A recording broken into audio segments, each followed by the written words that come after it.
Discover where your yes bro can lead you.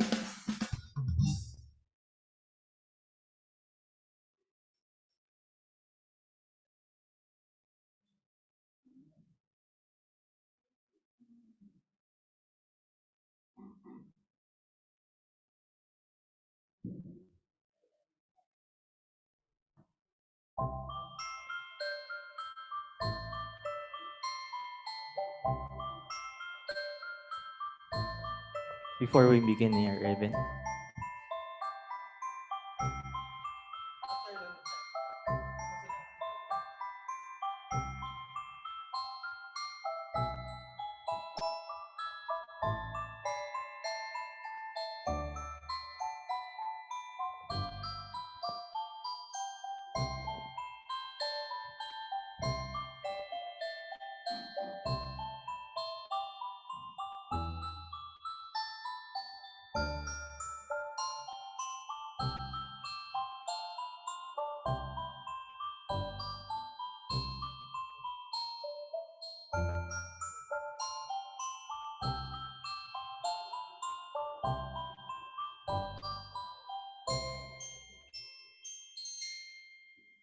good morning, everyone. Before we begin our event, let us all stand for the prayer and the singing of the national anthem.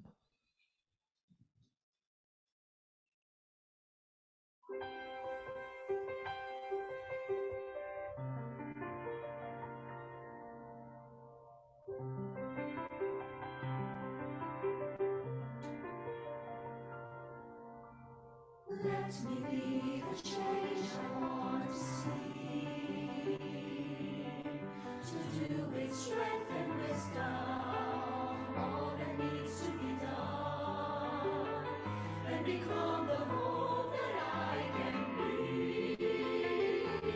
Set me free from my fears and hesitation.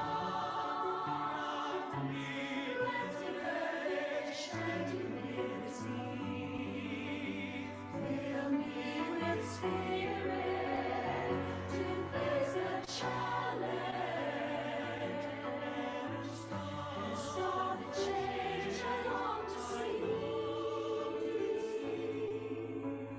Today I start the change I want to see. Even if I'm not the light, I can be a spark in faith, service, and communion. Let us start the change we want to see, the change that begins in me. Today I start the change I want to see. Even if I'm not the light,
All right, so we may now sit down.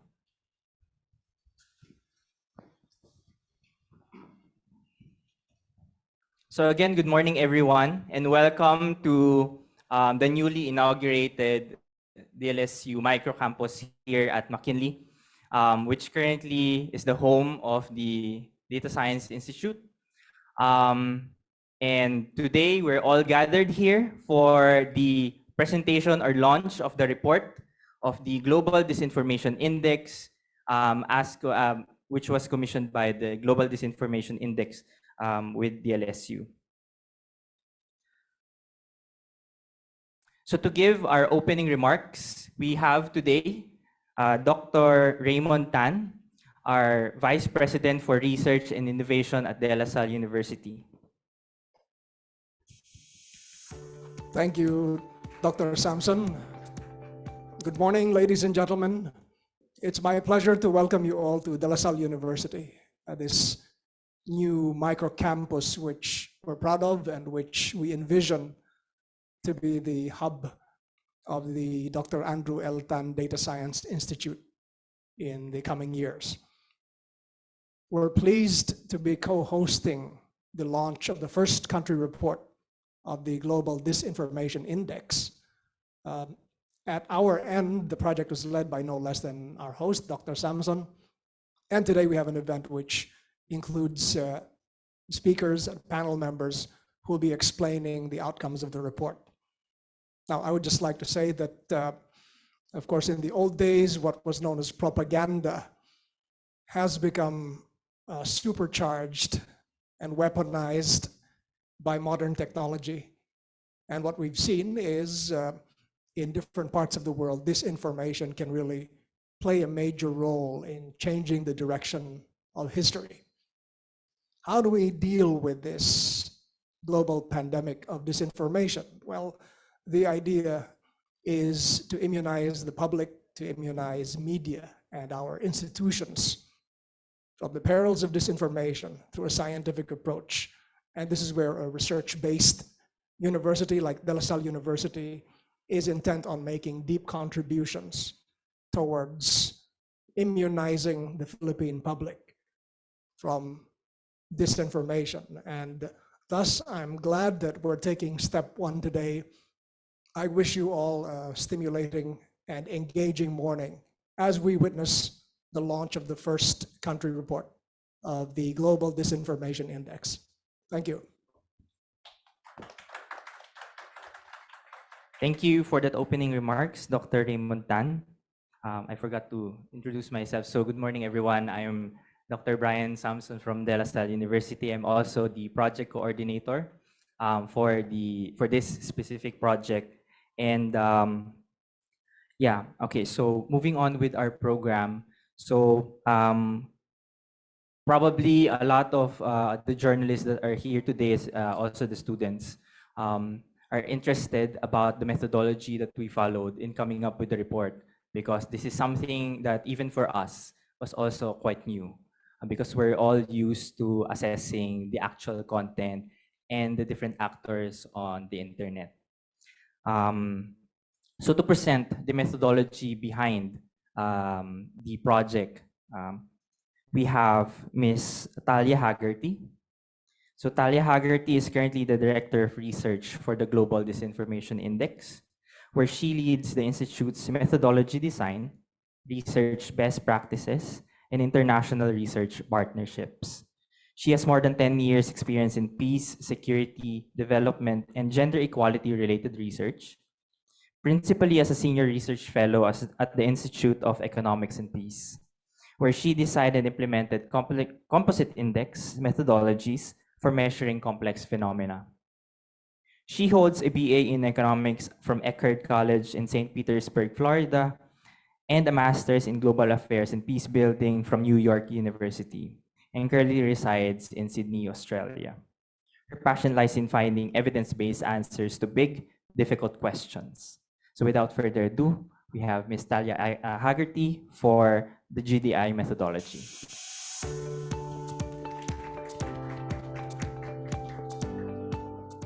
Thank you so much. Thank you for that lovely introduction. And I apologize that I cannot be with everyone in person today.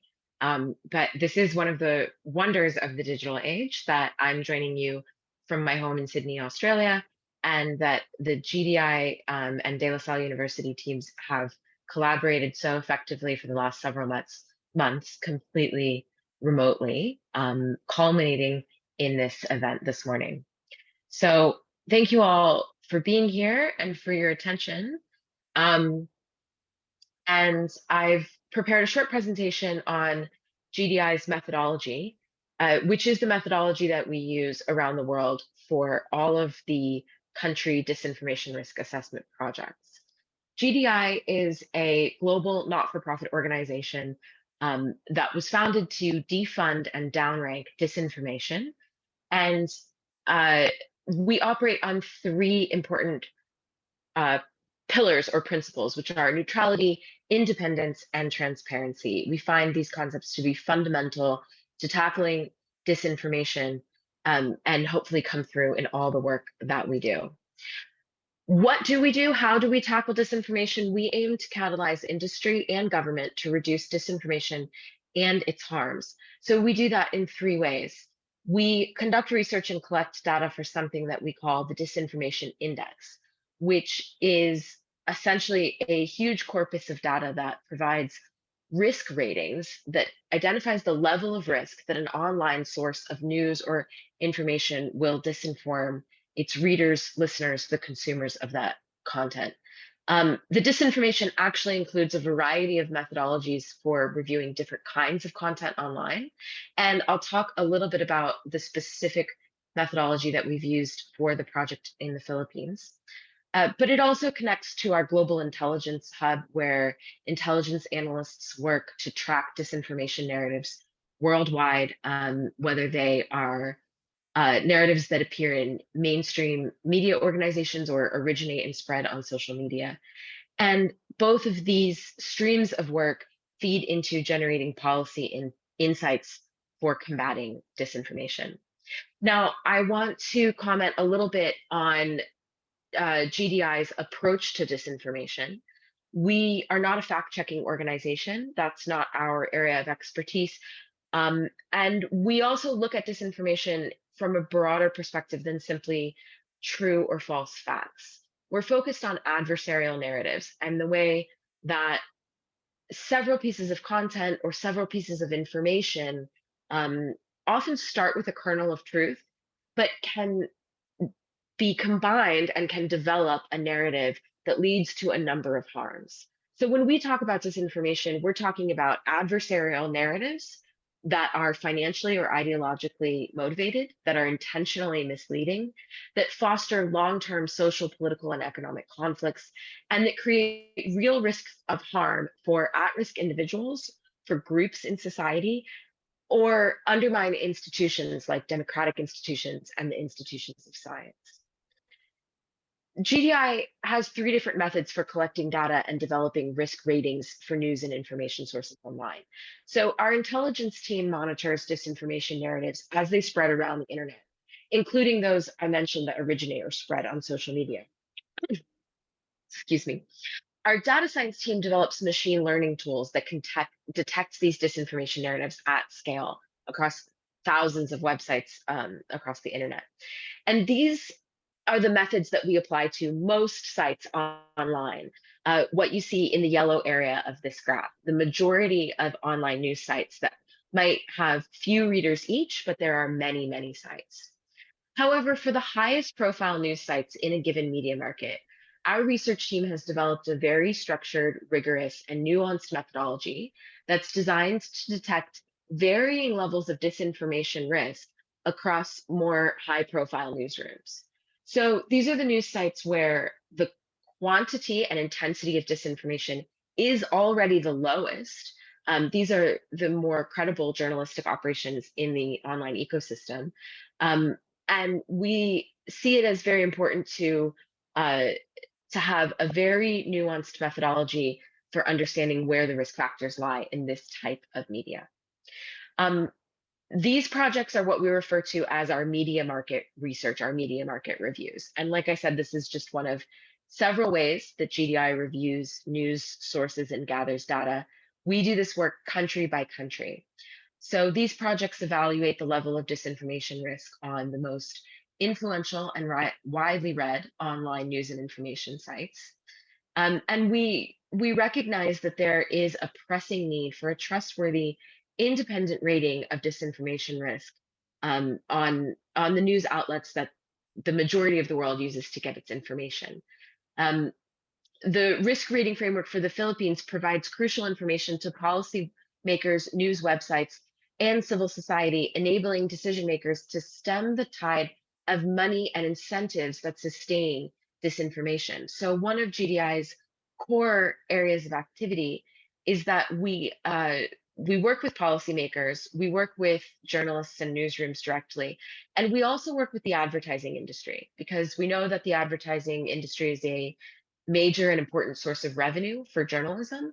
And we want ad-supported journalism to take place in a safe way. So we help the ad tech industry and brands that are concerned about disinformation make sure that they're advertising on safe websites. Our studies are conducted in partnership with in-market researchers, and the projects support news outlets in each market to improve their journalistic standards. All of the sites that are included in the report that we'll talk to you about today were informed of their individual scores and their risk ratings to allow for engagement, feedback, and improvement.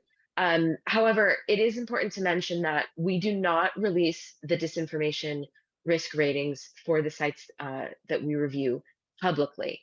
And there are several important reasons for that. One of them is that in places where journalism is a dangerous profession, we find it very important not to give anyone ammunition that they might use for political purposes to undermine the very hard work that journalists are doing in difficult contexts. So we will be talking about the high level risk factors for the market. We won't be revealing the results of specific sites necessarily, although the sites themselves have received their results so that they have the opportunity to make improvements where appropriate. And lastly, I'll mention that the most important aspect of these country by country projects is that we work with local research partners who understand the context and the landscape much better than we do ourselves at GDI, and help to improve GDI's global coverage and our understanding of regional differences in disinformation narratives. I'll briefly mention that we have already published these studies in 22 media markets. We have 7 more studies that are either currently underway or about to be released in the coming weeks. And we've planned, you see there we have 5 countries upcoming that we've planned, but we actually plan to double our global coverage over the next 2 years. So we'll be expanding the global reviews of disinformation risk worldwide. Now, I think it's my role to tell you a little bit about our methodology, and then we'll hear from the De La Salle University team on the results of the study. Each MMR project reviews roughly 30 news sites or news domains that are selected based on their reach and relevance in the media market, as well as ensuring relevant linguistic, regional, or ethnic or religious diversity in the sources of information. So the Philippine study specifically looks at 35 news websites in English, Tagalog, and Cebuano. And please forgive my pronunciation if I haven't nailed that. And as I mentioned, we endeavor to work with the preeminent disinformation or media researchers or scholars in every local context. We provide the local research team with methodological training, documentation, tools to implement the universal methodology in their media market. And that methodology has 2 components. First is an evaluation of operational practices and standards that's based on a framework developed by the Journalism Trust Initiative, which is an international effort in which journalists themselves collaborated to set journalistic best practice. And so this includes things like transparent ownership and funding structures and clear editorial policies, et cetera. I'll tell you a bit more about that in a moment. Second, the content pillar is an evaluation of anonymized content published on the site. So essentially, we're looking at the way newsrooms operate and the content that they publish And the content review is inspired by the adversarial narrative framework that I mentioned at the top. Lastly, it's important to know that the GDI risk rating methodology is not a label of a disinformation source. So if a site is rated to be at high risk for disinforming its readers, it's just that, it's a risk rating. It means there are areas for improvement and potentially areas of concern.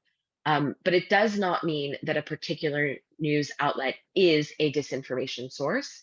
That's not the purpose of this particular methodology.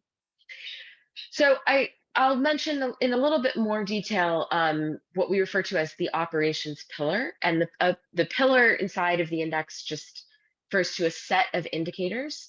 The researchers that review each domain answer a set of 72 questions, collect 72 different pieces of data that are essentially looking for robust, transparent, and accountable newsroom policies that prevent conflicts of interests, editorial interference, and what we could think of as risky reporting, but risky in terms of the risk of disinforming readers. So the risk that facts will be taken out of context or spun to contribute to a disinformation narrative, or the risk that sources will not be properly cited and well fact-checked.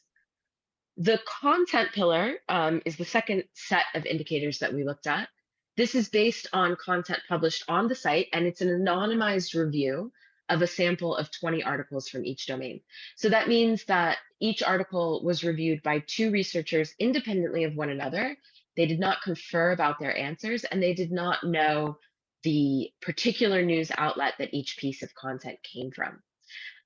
We look at a variety of types of content. We take 10 articles from the domain's most read or most shared articles, and then 10 that are selected based on topics that are likely to include disinformation narratives.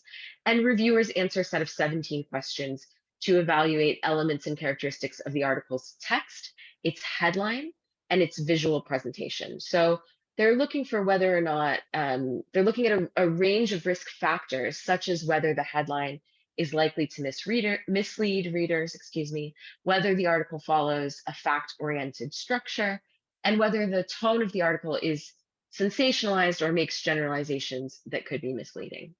The data across these 17 questions is collated into 9 indicators that are scored on a scale from 0 to 100. Similarly, the operations pillar is scored on a scale of 0 to 100. And then all of this data is aggregated into a single overall score based on the average of the 2 pillar scores.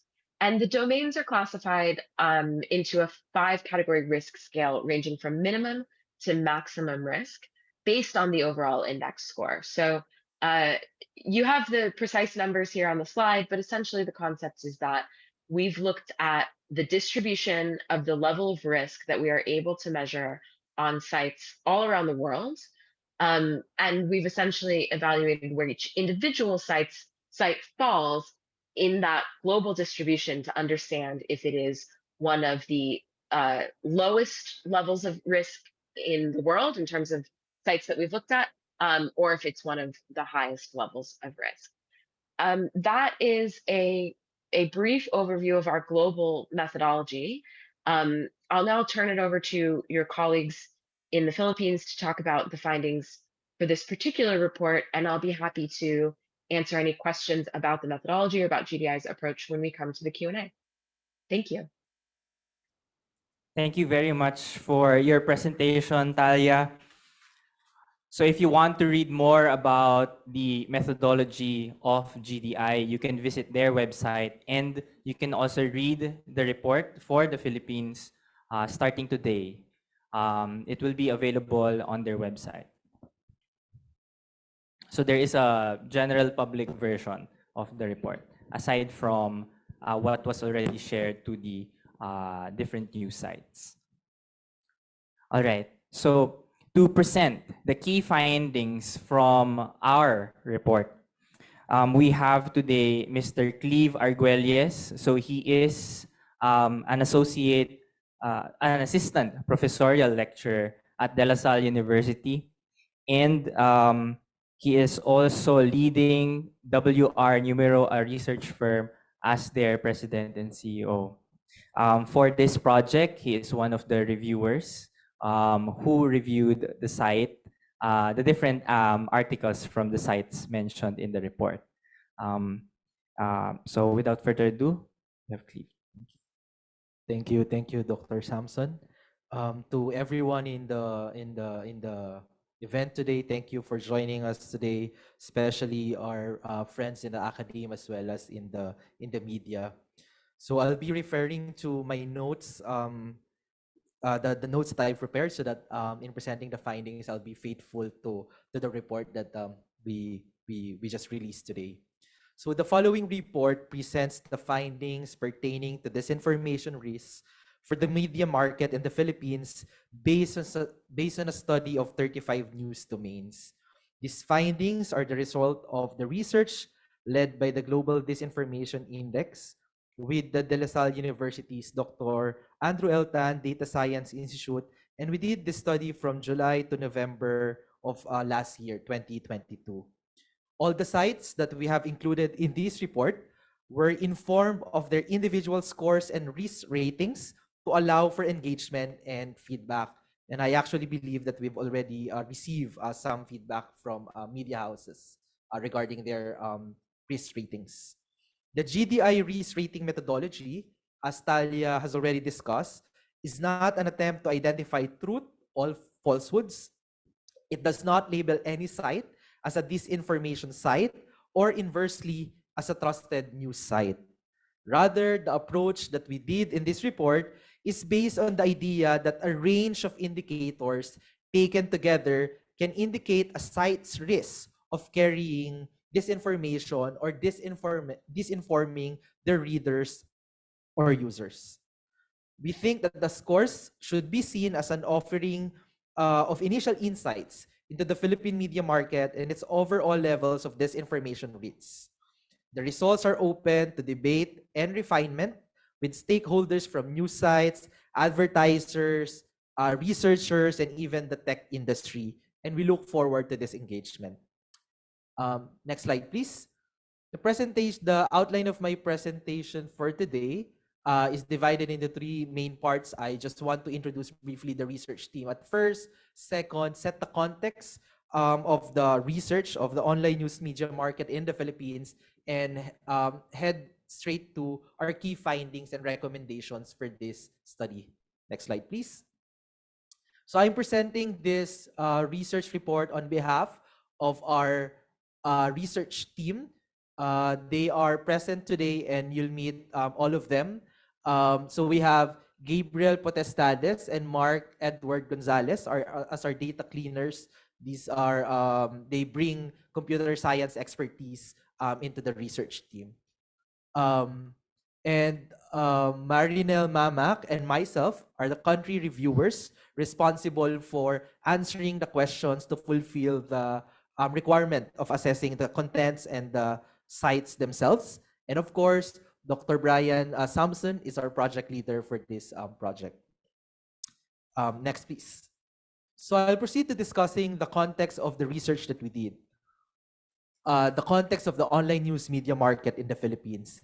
As the oldest democracy in Asia, the media in the Philippines are considered among the freest and liveliest in the region. Filipino journalists observe a long tradition of serving as the country's fourth estate. They are considered watchdogs for public interest and regularly expected to scrutinize the exercise of government power. Despite their fundamental role, Philippine news media faces emerging challenges to its contemporary significance in the era of digital media. The rise of digital platforms in the Philippines and around the world ushered in changes to the ways news is produced, distributed, and consumed. For instance, a recent study would tell us that overall trust in mainstream news among Filipinos continues to be among the lowest, both globally and in Asia, despite recent improvements. In 2022, for instance, only around 32% of Filipinos said that they trust the news most of the time. So that's quite a low number. In recent years, also, we have observed that Filipinos have been increasingly relying on the internet as a source of news. This share of the population primarily uses a range of social media platforms to get their news online.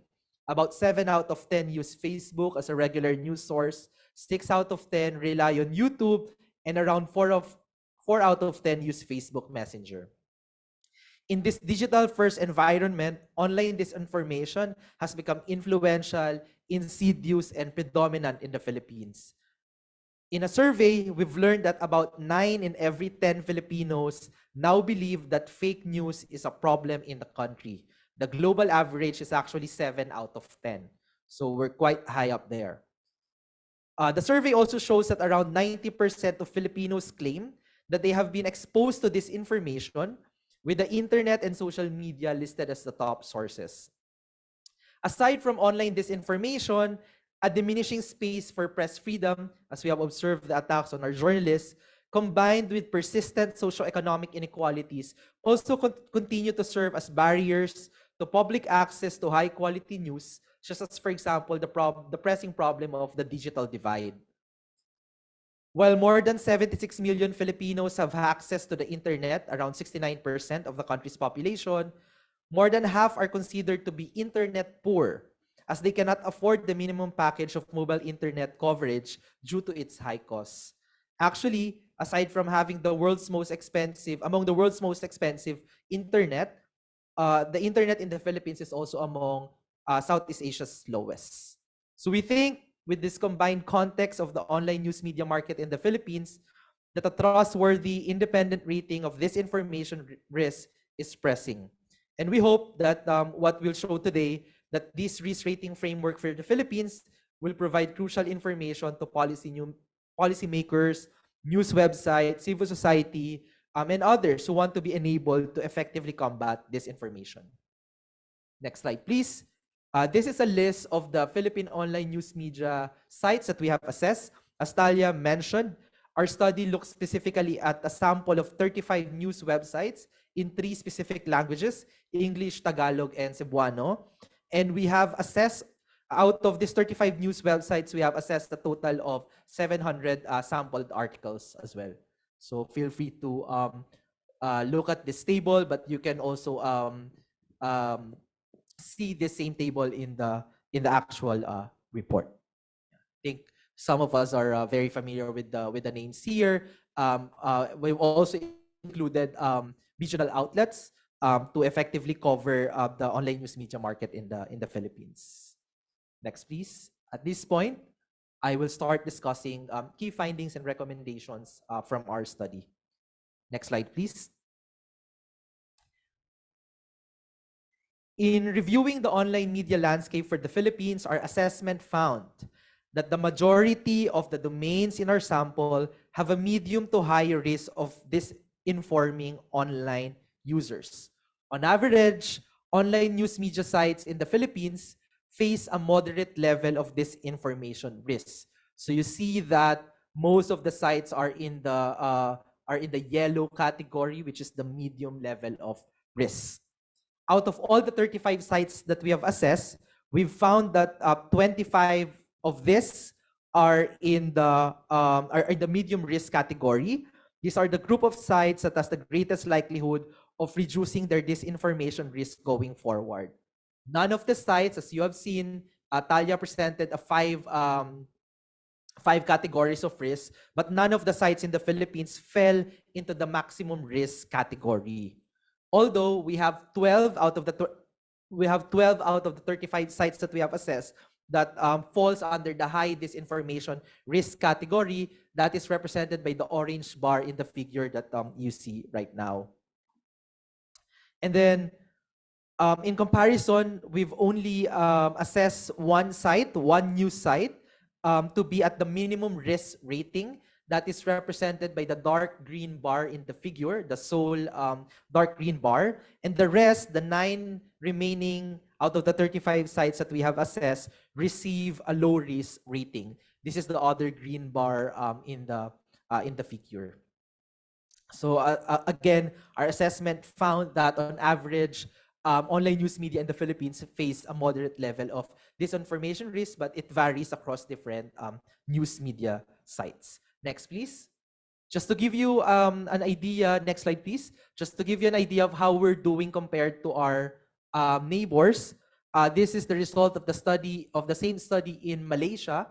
And they found that in Malaysia, the online news site also face a moderate level of disinformation risk. So we have almost the same average score. The Philippines, the average score for the Philippines is at 55. The average score for Malaysia is at 59. So quite close. But you will see that despite the similarity in the average scores, there is still a difference in how the different news media sites individually performed in the risk rating. So none of the sites were identified to be minimum risk, as you can see in this figure. Although they have fewer sites that were identified as high risk, right? You can see that most are really in just in the medium risk category. Next, please. Another media market that we can compare to is Indonesia. So far they've only done the Philippines, Malaysia, and Indonesia in the region. Hopefully we'll get more so that we can gain more comparative insights. The Philippine average again is 55. For Indonesia, the country average, it's at 63 out of 100. And the higher the score is, the lower the risk. So the Indonesian online news media face actually a low level of disinformation risk. So Philippines and Malaysia, moderate level. For the Indonesia, the assessment is that the risk is quite low on average. So as you can see, they've found at least 8 media sites to be at minimum risk rating, compared to only one in the Philippine study. Right. Next slide, please. So if you put them all together, you will also notice that the range of scores in the Philippines is actually more diverse. This is the one on the left. You can see that we have many different colors, and there's quite a distribution there, especially when compared to other media markets in the region. This shows that the risk categories of news sites in the country is actually more diverse. So it's important that although the country average tells us that the Philippine online media market faces a moderate level of disinformation risk, a significant number of sites in the Philippines are still identified to be in the high risk category, and in fact far more than that of our neighbors. So you can see that the orange bars, we have more than the ones in Malaysia or Indonesia. And that another point of comparison is that you can see also that there's a clearer concentration of news sites in certain risk categories in Malaysia and Indonesia than in ours, which is more diverse. Next, please. We've also found that for online media in the Philippines, operational shortcomings is the main driver of this information risk. So Talia presented the two pillars, right? Contents and operation. And across the different risk categories, the Philippine news sites were able to achieve an average score of 85 on the content pillar, revealing a limited disinformation risk in relation to their content. So this is actually good news. But the same sites garnered an average score of 25 on the operations pillar, quite low, which highlights extensive vulnerabilities with their operations regarding disinformation risks. So most of the disinformation risk factors in the Philippine media market come from weak editorial checks and balances in their newsrooms. This suggests that significant improvements can actually be achieved by improving transparency about ownership and funding structure, clearer attribution practices, and stronger policies for ensuring accuracy, be they pre-publication fact-checking policies or error correction guidelines. Next, please. If you look at across different risk categories, whether it's a minimum risk, low risk, medium, or high risk, what we've found is that operational shortcomings is similarly the main driver of this information risk. So it doesn't matter what the risk category is. And as just a quick recap so that we can put this finding into context, that the content pillar focuses on the reliability of the content or the articles provided on the site. And we have assessed 20 anonymized articles for each of the sites. These articles are drawn from the most frequently shared pieces of content during the data collection period and a sample of articles pertaining to topics which present a disinformation risk. So just for example, in the case of the Philippines, politics-related and health-related articles. The operations pillar, on the other hand, which we are seeing news media sites in the Philippines perform comparatively poorly, assesses the operational and editorial integrity of a news sites. So the scores are based, the assessments are based on the scores by the country reviewers according to the information available on the site and elsewhere online. We think that the operation indicators are actually the quickest ways to reduce these information risk ratings, as they represent policies that news media sites themselves can immediately establish and make accessible to the public. Next slide, please. So at this point, we're unpacking the two different pillars, right? I'll start with the content pillar. So we've found that generally Philippine news media sites perform well in reducing content-related disinformation risks. So the average pillar score for the 35 sites in our study was 85 out of 100 for the content pillar, and almost and all of the sites actually, as you can see in this figure, performed well in almost all of the indicators for this particular pillar. Most of the sites present articles that use fairly neutral language and visual presentation, and they report in a fair and balanced manner while rarely making use of negative targeting. Also, most Philippine sites almost consistently use accurate headlines and publish clear information about the authors of their articles. We think this is actually great news. We note that the relatively high headline accuracy indicator score, you see it there towards the left, headline accuracy, I think it's the second bar from the left. This is a very relevant finding because this is also relevant in reducing disinformation risk in the country.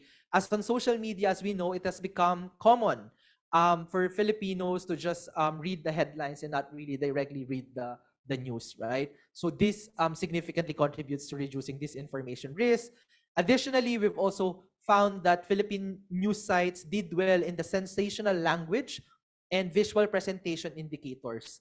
This means that the samples, the content that we've sampled tended to refrain from using sensational language or visual elements meant to elicit emotionality among the readers.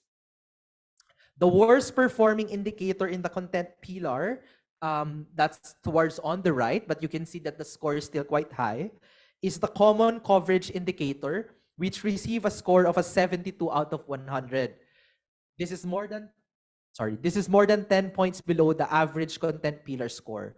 This means that the events covered by some sites were not necessarily covered by other reliable outlets, which might carry some disinformation risk. However, a methodological caveat, regional outlets which fill the gap in news reporting among national outlets by covering regionally specific events might have contributed to lower the score for this indicator. So generally, we think that the general assessment is that Philippine news sites did well on content-related disinformation risks. Let's go to the next slide, please, which shows the score for the indicators for the operation-related risks, disinformation risks. So in comparison to the content pillar, remember that the average score there is 85 out of 100. Philippine news sites did largely perform poorly in this pillar. So the average score for the operations pillar is just 25 out of 100. So it's really low. So of the 6 operations indicators, Philippine news sites perform strongest on the editorial principles and practices indicator. That's the first one on the left, the 42, the score with the one with the score of 42. You see, even though this is the strongest indicator, the score is still quite low. So some Philippine sites published a statement of editorial independence along with other policies to ensure that factual information is reported without bias. However, we note that only 2 sites out of the 35 that we have assessed actually scored above 70, which suggests that most of the sites could improve their scores by adopting and publishing these policies on their websites. Next up is the comment policies indicator. Most Philippine sites had insufficient or unclear policies to regulate and moderate the user-generated comment sections on their websites.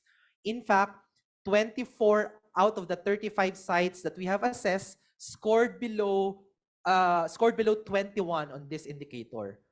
We think that this is a worrisome finding, as comment sections may be exploited by disinformation actors if not properly regulated. Additionally, comments might shape or extend the news narrative for readers. Again, a risk of disinforming the users.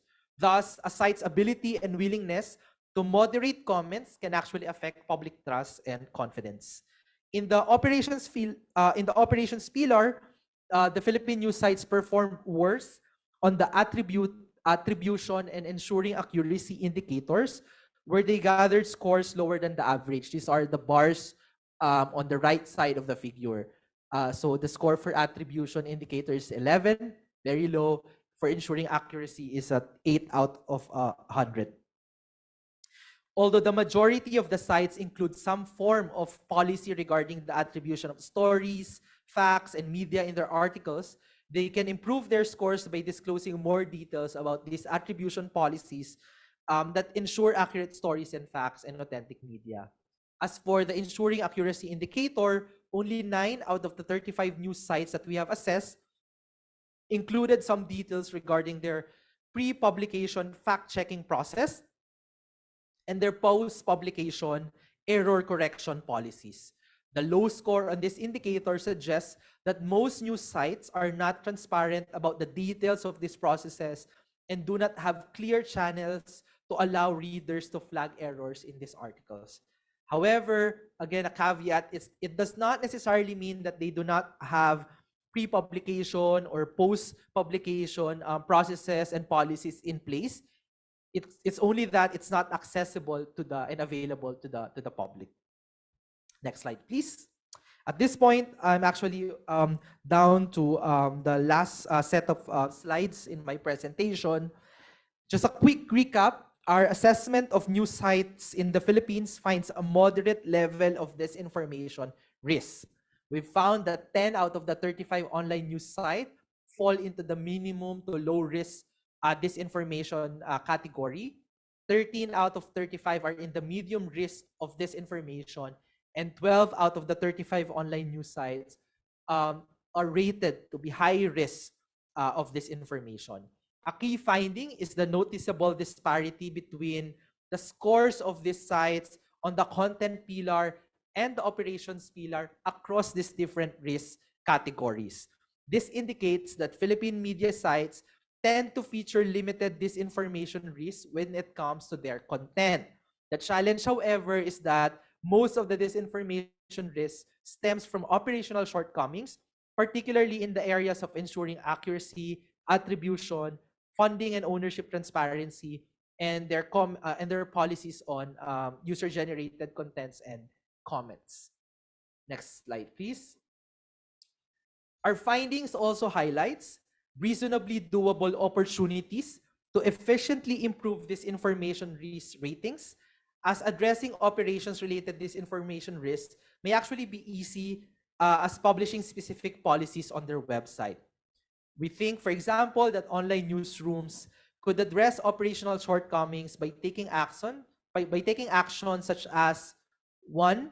Setting and publishing policies on attribution, pre-publication, and user-generated comments and content. Publishing the identity of the author, for instance, is an easy way to ensure transparency and accountability. It gives the readers the opportunity to check whether the author is an actual person or a false identity being used to publish this information. Second recommendation, we think that publicly making available complete information on ownership and funding structure by clearly publishing their sources of funding on their page rather than another website, parent company website, would also help. This information helps to build trust in the site and dispel doubts about how it is funded or about any potential sources of influence or conflicts of interest. Last of the specific recommendations is that focusing on adopting journalistic and operational standards and making those policies transparent on their sites may also be helpful. But besides these improvements in the newsroom practices and policies, we also recognize that there is a need for system-wide reforms to help the industry adapt to the unique demands of the digital era and combat its consequent challenges, like, for example, online disinformation. Some of these reforms include the necessity to couple increased democratic access to media using the internet with accountability and transparency on the part of the media players in the same medium, as well as the obligation to secure appropriate pay and safe working conditions for journalists to ensure competence, dignity, and independence in the profession. We also think, lastly, that the Philippine government also plays a crucial role in setting the tone and policy environment and legislation for a media ecosystem with more transparency and less risk for disinformation. Next slide, please. Thank you again for joining us and listening to the presentation of our key findings and recommendations. We look forward to the reactions from our panel of experts and definitely the questions and feedback that we will be getting from everyone. And on last note, definitely you'll find more details in the report, which will be available at the Global Disinformation Index website. We look forward to your engagement. Thank you. All right. Thank you for your presentation, Cleve, of the key findings from the report. So now we move on to the panel discussion. So we don't want this to be a one-way information sharing session. While we are proud of the work that we did and the report results, we also want to engage with our journalists, communication scholars. So today, we invited an expert panel of journalists together with Ms. Talia Haggerty.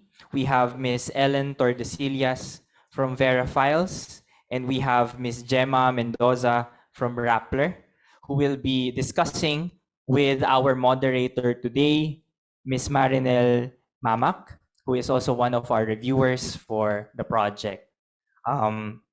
So without further ado, I will now pass on to Marinel. All right. Thank you, Dr. Brian, and thank you so much for our esteemed panel guests for being here and giving us your time today. Thank you so much.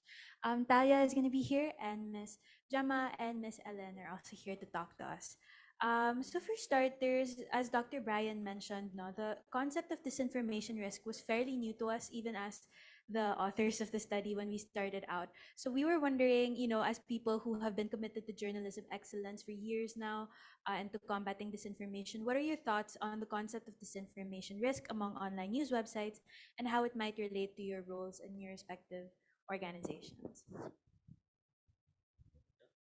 Yeah, I love the concept of GDI, because I think the core of that concept is truthfulness can be good business. Yeah.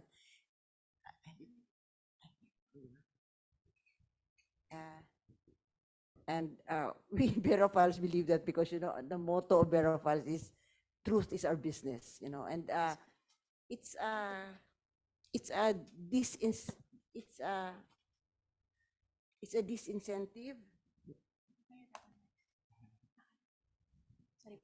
It's a disincentive to disinformation. So that's a big thing, like encouraging advertisers to give premium to truthfulness, to good journalism. Yeah, would be a powerful way to fight disinformation and make the online environment less toxic, and safer. All right, thank you so much for sharing with us your thoughts. How about you, Ms. Gemma? Yeah, I echo Ellen's points. I like the idea of defunding and deranking this information. We've been battling disinformation for years, and the challenge is really the money, the dollars, the funding is going to platforms where these disinformation thrive. But what I like about the concept actually is the fact that it's structured. So there's a measure, there's a way by which news organizations can measure themselves, and it's very constructive. It gives pointers on what can be done to address certain risks.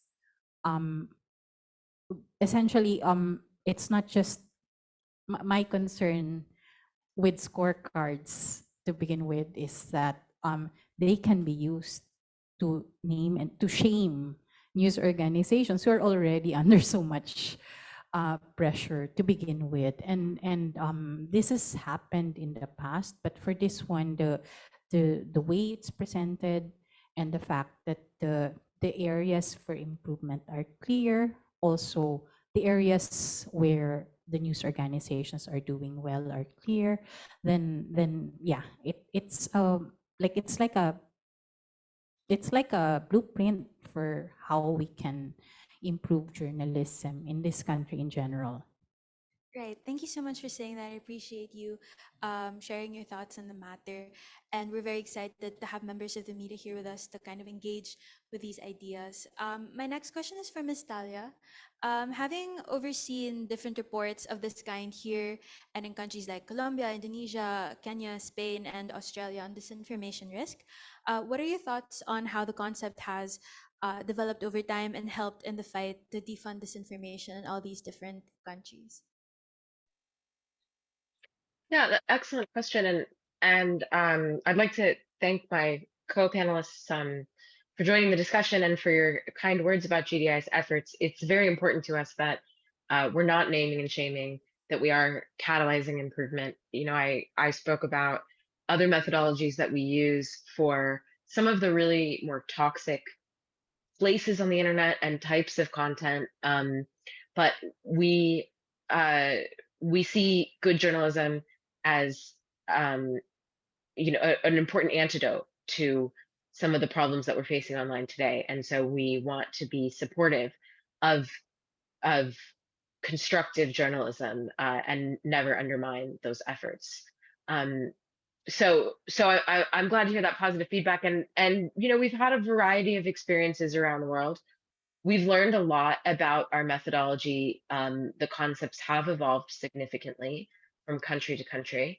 We've put a lot of work into developing a methodology that works in many different contexts, which is a very difficult thing to do. Disinformation does look different in different settings, but good journalism looks different in different settings. But we also find that there are common risk factors from market to market. And so if we can shed a light on some of those commonalities and some of those areas for improvement, hopefully we're playing a constructive role. In specific countries, the projects have taken a variety of forms and shapes. We've had media outlets from all over the world contact us and say, can you help us improve? And that's where we typically defer to our local partners who have the relevant expertise and relationships and contextual knowledge. So we've made a lot of connections between journalism and disinformation experts of all kinds and newsrooms that are trying to maintain the highest standards of quality and seeking areas for improvement. We've also worked with a lot of civil society organizations that take these findings into a variety of spaces. So that might be helping policymakers understand the disinformation risk factors and how to craft smart policy.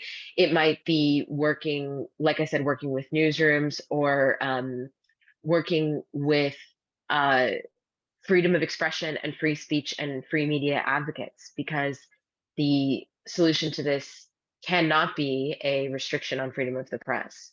That will only exacerbate the problem and not necessarily create space for healthy journalism and good, reliable information.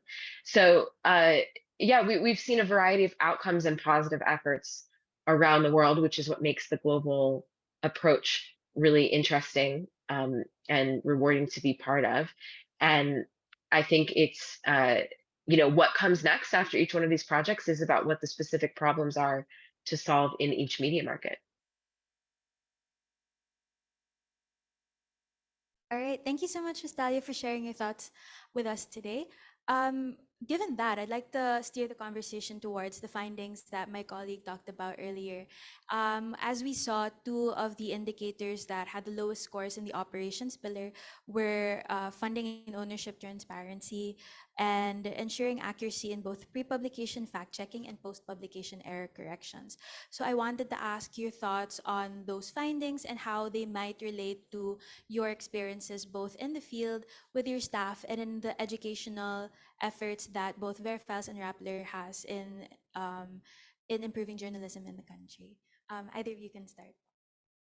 You mean the attribution and the operation aspect, right? The Yes, pillar. ma'am. So, yeah, I find the study very realistic and very grounded. So, actually, I'm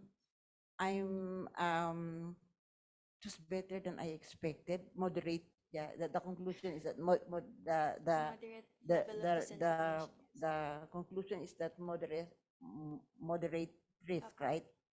Uh, I really thought it was worse. Yeah, yeah. So, we are a content provider. So I think we scored better in the content provide Yes. in the content pillar, but it's in the operations that is really problematic. One is the attribution and Ensuring accuracy. So that's both pre-publication fact-checking and post-publication error yeah, corrections. I think that's where the big difference between um, journalists and social media citizens doing postings. That's why there's a big debate like our social media, those who post in social media, journalists, right? And because many of them consider themselves journalists, and of course journalists don't consider them journalists, because we are rather protective of our profession. It's not vanity. It's not it's not it's really it's just that journalists we go by the in our work, we adhere to core values, and the core values are number one is accuracy, truthfulness. That's number one, in being a journalist. You can't be the main, I use it commodity, the main commodity that you handle when you are a journalist is the truth. Without that, you're not a journalist. I always tell students, like, if you want to write and you have no respect for truth, you just want to write, don't go into journalism. Be a fiction writer. No, don't go into journalism. So that's one. And then number two is fairness. That's another core value that journalists should observe. Like even how hard and how painful the truth is, just be fair. Give try to give each side um, a voice, in your story. Another thing is independence. Uh, that handles the conflict of interest. You should write not because you were commissioned, you were told to write about this, but you should write because you discovered something that is you feel that is of benefit to the public and that would liberate minds. That's another that's independence. And number three is accountability. You mentioned about attribution. The accountability. I think you should. I mean, every time you write, you should be accountable to what you write. You cannot. There are times when aliases are allowed. Like, but bylines are not just for vanity. Bylines are there because you have to be the one who writes the one who has the byline has to account for what for what is written. So I answer your question. Yes, but thank you so much for sharing. And that's what Yes, po.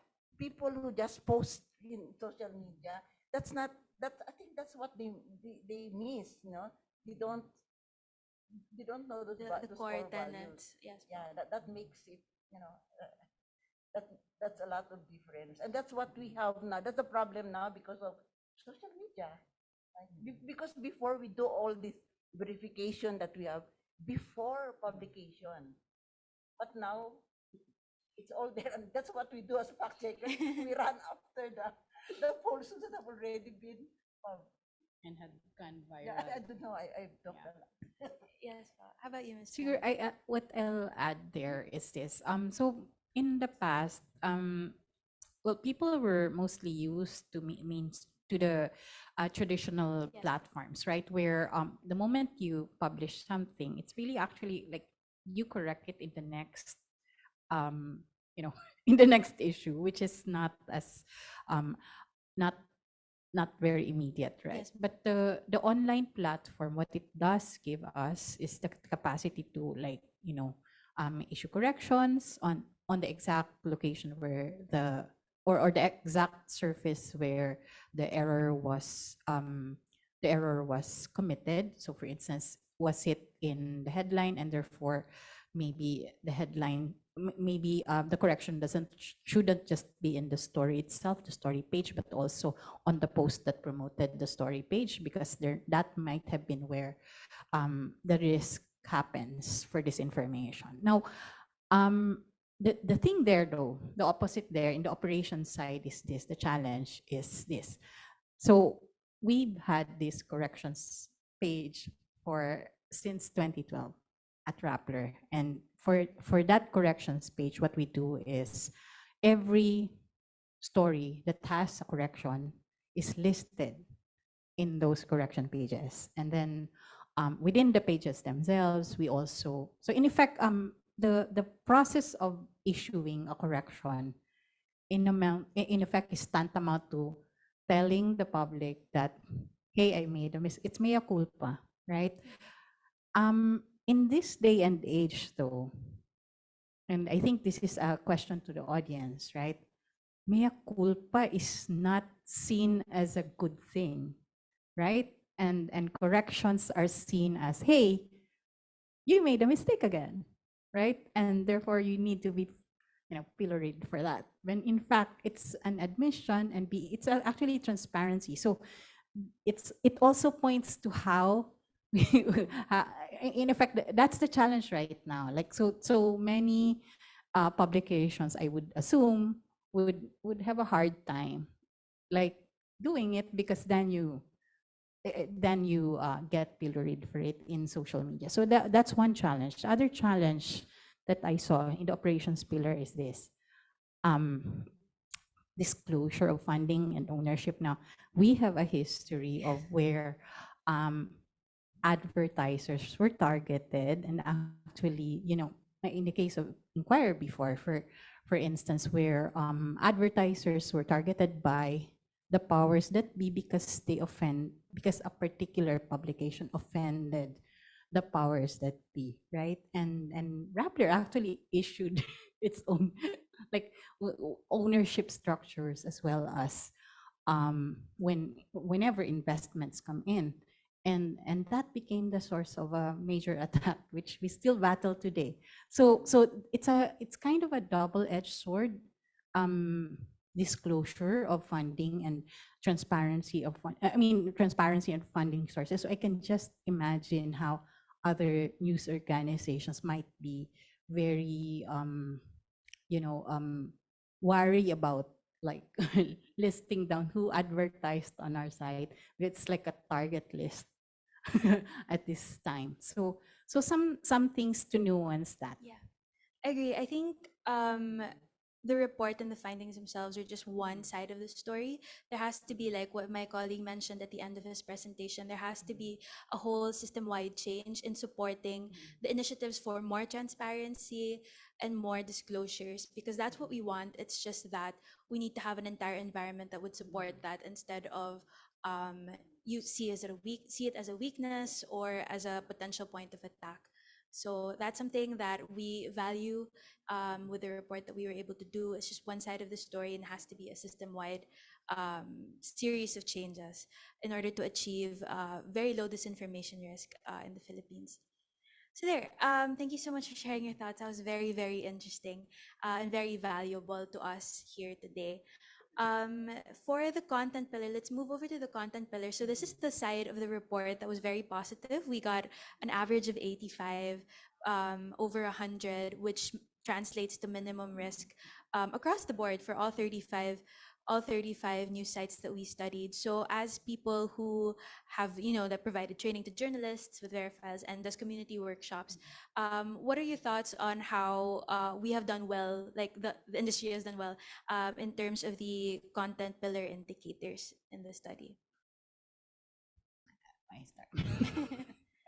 I think I mean particularly over the past years, no, given the high awareness over the levels of disinformation, there's been a lot of effort in fairness among many news sites to those who actually employ journalists, that is, um, uh, to improve content and even adopt certain policies. So we see that, and there are more sites now that are in fact doing their own fact checks. Um, I mean, it's a good sign in my view. Like it shows you that there's that effort, that there's an effort to improve, and yeah, I find it a good sign. Thank you.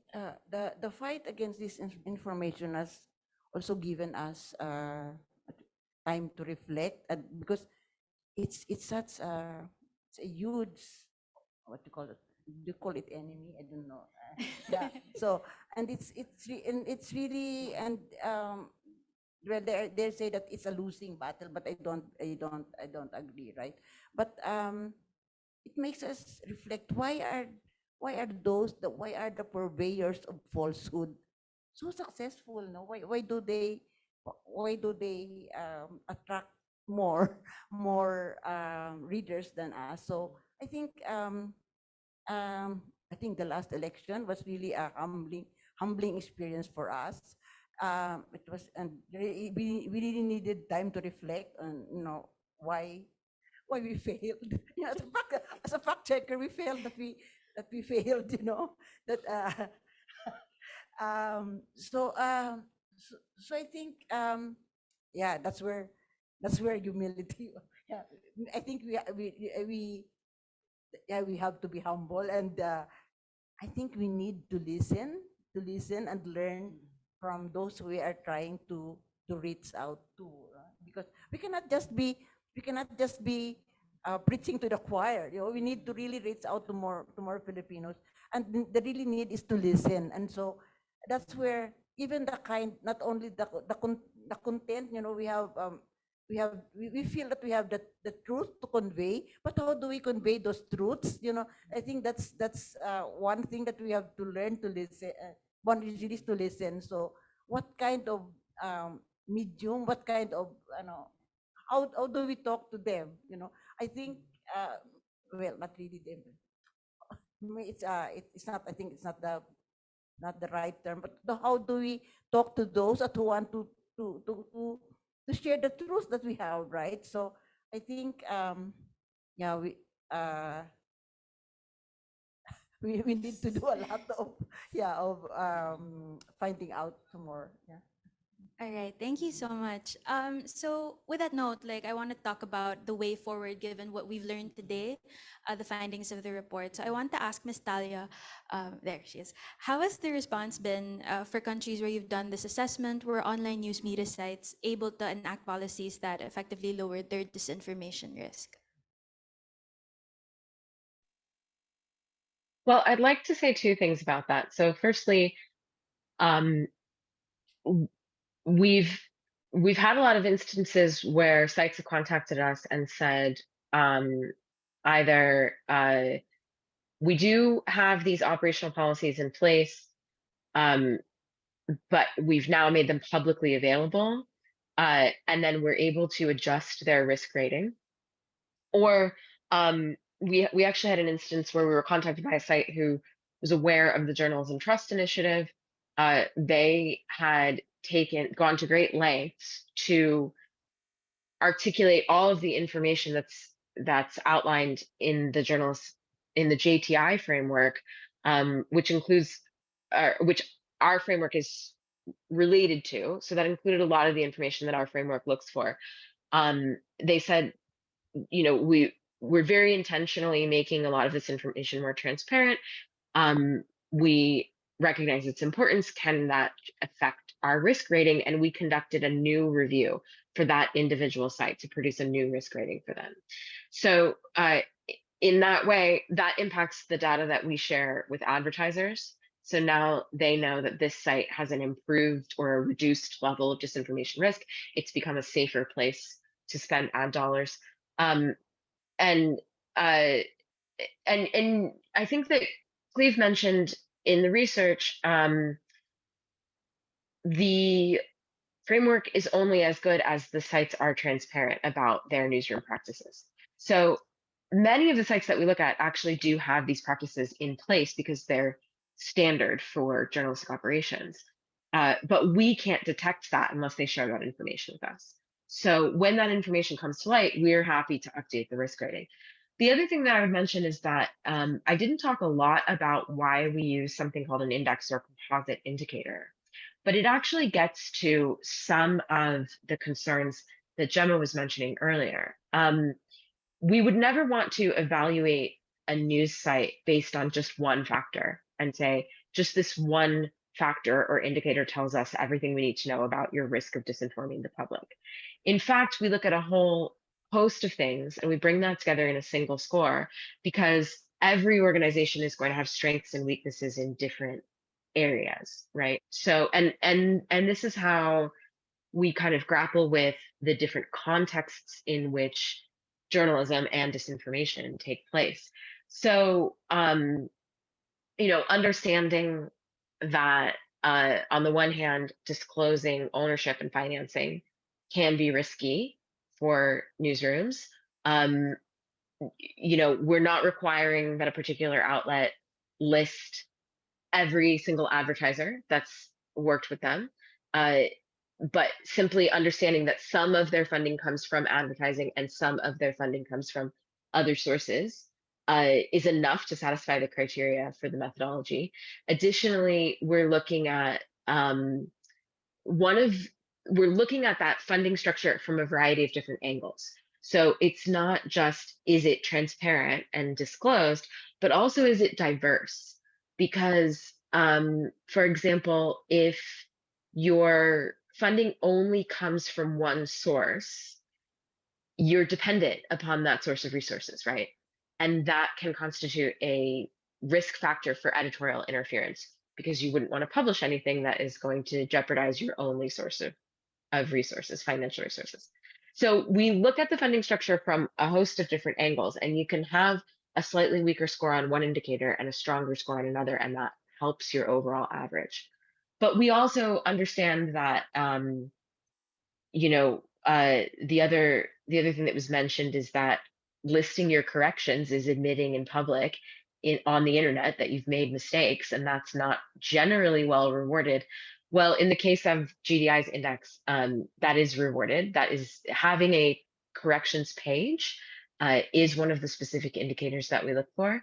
And so maybe a newsroom feels that for the safety of their journalists, they need to keep some information private, but they're willing to take the risk of disclosing other information, like hosting that page of corrections and being transparent about changes and updates that come in the news cycle. We are the data source that rewards that best practice. And the public may have one reaction, but hopefully what we're doing is supporting advertisers in recognizing that that's good journalism if you've made a mistake, to take ownership of that and to make sure it's corrected. And so hopefully we're creating other incentives in the market. I hope that has adequately answered the question. Yeah, thank you so much. So yeah, I'd just like to highlight that part of the report is to incentivize things that would usually be not incentivized in our media market.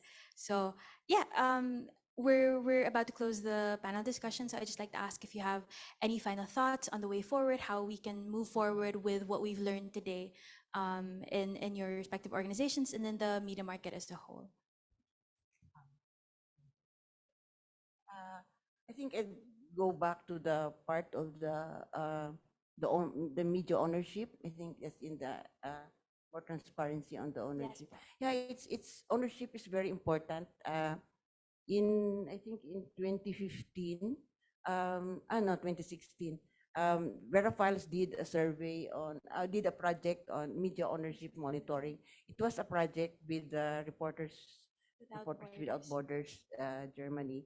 And the rationale of that project is that the kind of media that we have the quality of media that we have depends on who are the owners of the media. And it's very important because here in the Philippines, media is a high capital intensive business. So it's only the only ones who can own business are big businessmen, and usually they are business vulnerable to government pressure, and that has already been we've seen that in the case of the Manila Times, where when Gokong Wei had to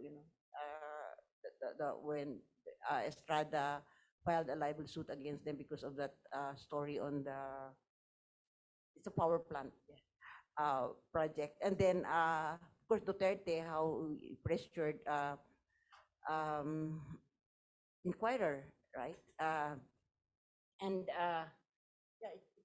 captures ownership also, right? But anyway, that's why, Bongbong Marcos is very smart.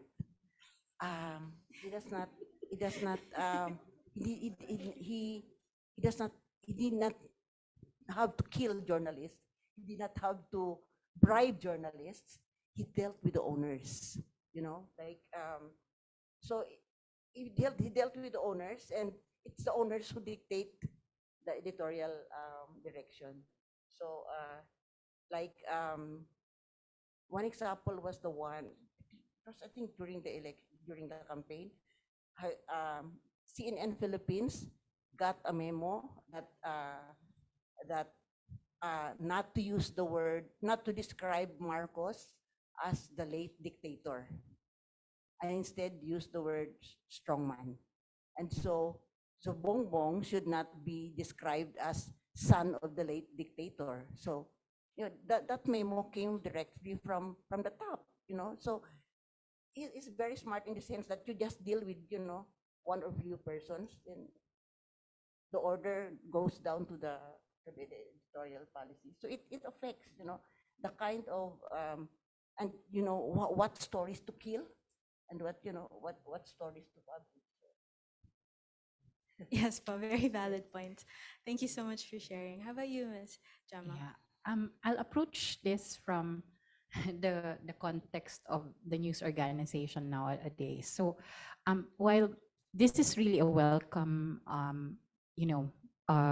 move, the like measuring and also showing where news organizations are doing well, where they can improve, but at the same time, from our own research, we know that we're actually not anymore the influential information source in this country. We still have quite a lot of influence, but we're clearly not the most influential, as shown in the fact that the person who has benefited the most from all the fact checks that we have done won.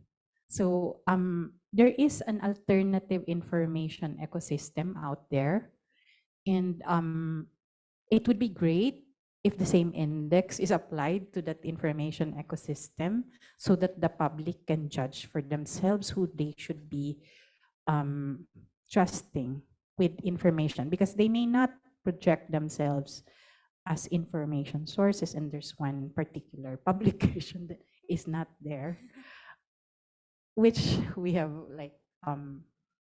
pointed out has been part of the propaganda effort. But they are sources of information, and the information they publish affect decisions, the public's decision-making process. So it's very important to also look out for those. I mean, I think journalists generally want to engage in something like this because we do want to improve the information ecosystem. But again, we're not the only ones the public is listening to. So it is important to widen the scope. I know it's hard from a research effort perspective. I know it's hard, but it's important to widen the scope of analysis and studies like this. And then the other thing that's very important, and I really like the defund part of this initiative, um, the funding is going in the direction of the platforms. News organizations are suffering, and many have died during many ceased publishing during the pandemic. So it's a big problem, not just for the news organizations themselves, but for the public, because it means that there are less sources of credible information that the public can consume about not just national issues, but local community issues. So we really hope that the part of this research that engages with policymakers as well as with the business groups whose pesos and dollars and euros are funding the mechanisms through which these alternative information ecosystems are delivering the messaging and the content would take heart. We really want to make sure that this is used to push where the allocations are allocated, where things are allocated. I just want to ask, yeah, I'm curious, because the what you call that, The report. the 35 media outfits that were selected is based on the site's reach, using relevance, using Alexa. Why is SMNI not included here? Yeah, I'm curious. And actually, I think I don't know if I'm glad that. Does it mean? Does it mean that it is not as popular as it claims to be? You know, because yeah, I'm just curious.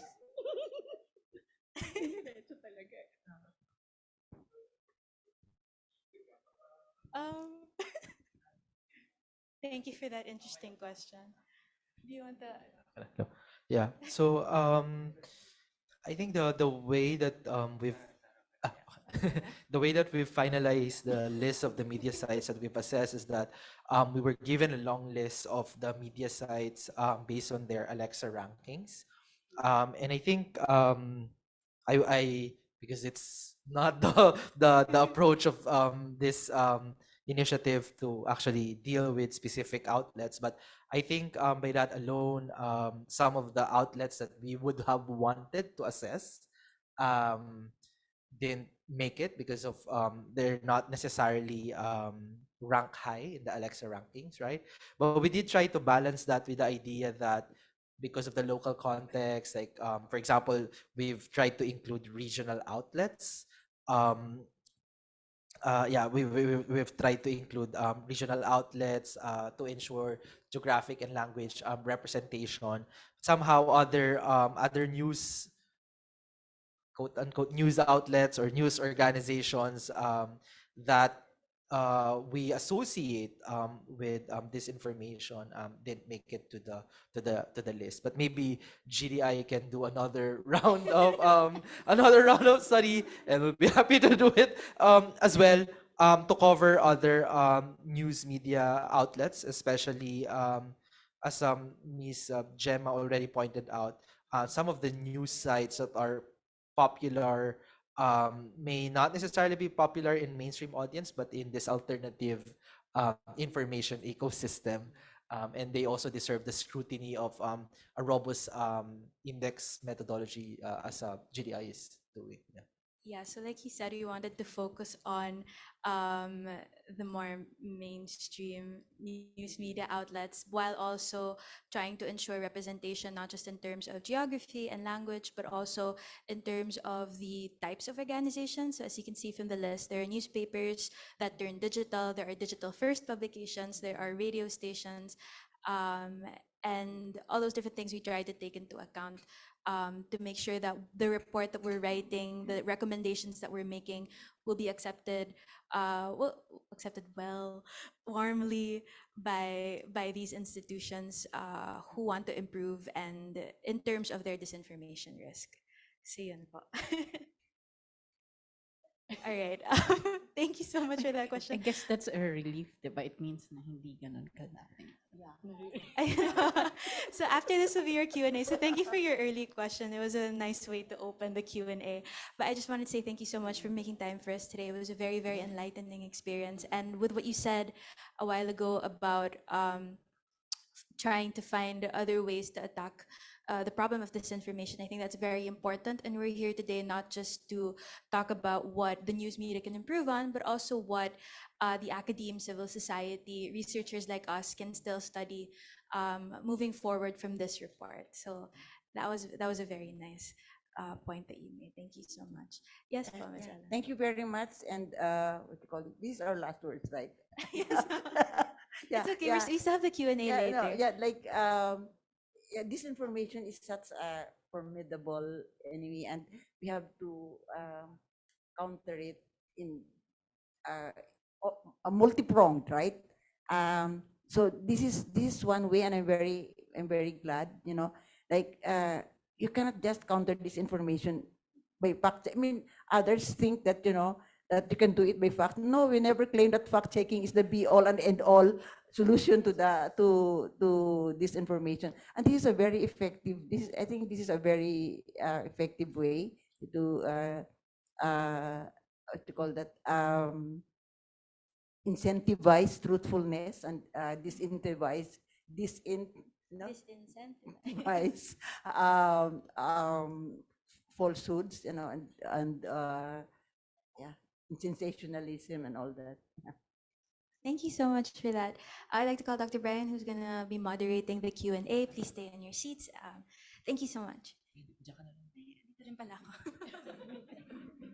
All right. So we'll start the Q&A for portion of our session for today. So we have some questions from Mentimeter. So we share the link to the Mentimeter in the emails that we sent to all participants for today, at least for those who registered. So if you have more questions, you can send them over there, not on the Zoom chat, please. Okay. So I will go through some of the questions. Some of them are actually more directed to Talia and GDI. But the audience here who are in person can also ask questions if ever they have not sent it here in Mentimeter. So the first question from Mentimeter is, I think this is directed to Talia. Will you be sharing the score of the media site directly with the news organization involved so they may know how to improve their score? Yes, that is an important part of the work. In most cases, we share the scores directly with the news outlets so that they understand where they scored well and where they can improve. And we also sometimes can facilitate some support for newsrooms to make specific areas of improvement. The only exceptions to this would be if we felt that we were potentially doing more harm than good in disseminating the site results. So, which is why we keep them relatively private. But in the case of the Philippines, all of the sites included in this research project have received their scores. All right. So thank you for that, Talia. So for the second question, you mentioned you want to help inform media bias. This is also for you, Talia. A large part of advertising nowadays is programmatic and algorithmic. Do these ad platforms and networks have access to scores in the index? Yes, and so that's actually at the crux of GDI's theory of change. We work with commercial partners in the ad tech industry to help them inform their programmatic buys. And I want to go back to something I mentioned in my methodology presentation. The project that we've presented here is only one of the ways in which GDI gathers data, and we only apply it to a certain type of sites. So I actually would be very interested to follow up with Gemma and Ellen and the research team and understand what sites may be conspicuous absences from this list.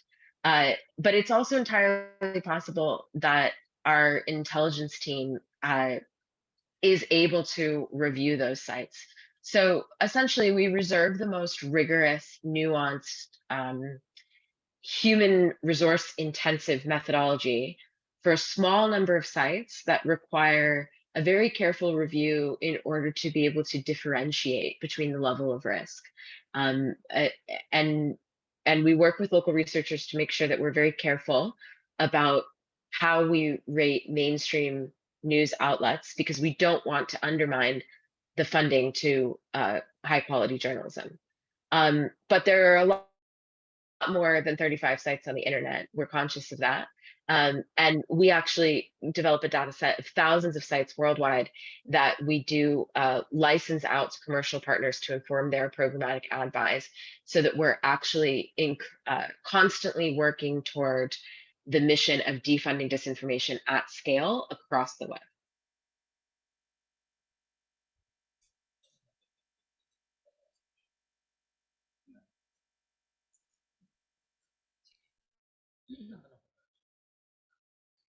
So thank you for that, Talia. So we have a third question on content policies. Did you look only on their website content sections or did you include their social media comment sections like their Facebook pages? So maybe one of the reviewers can answer. All right. For the content policy review, what we did was to focus on the website comment sections because that is the scope of the methodology. Some websites had Facebook comments embedded onto their website, so that's what we studied instead of going to the platforms itself. Thank you. All right. And for the fourth question, when assessing content as well, again, does the assessment include how they share their content or links on social media? The methodology didn't really cover how they share their content or links on social media. The way that the reviewers were able to access the articles, the sample articles, as well as the sample sites was that they were anonymized, they were scraped and then anonymized by the data cleaners. So reviewers work with this with this sample without necessarily really going to the sites and checking how they share their links to their social media. But we are quite aware that how they share their stories, how they publish their stories in social media may actually differ from how they do it in their own news site. So that is also probably an area of inquiry, an area of research that we could pursue. Especially that sometimes I also know that some of the social media pages of the online news site are not necessarily run by the same editorial teams. And these, of course, may increase or decrease the risk of disinforming their users, but we have not, we have yet to conduct that actual study.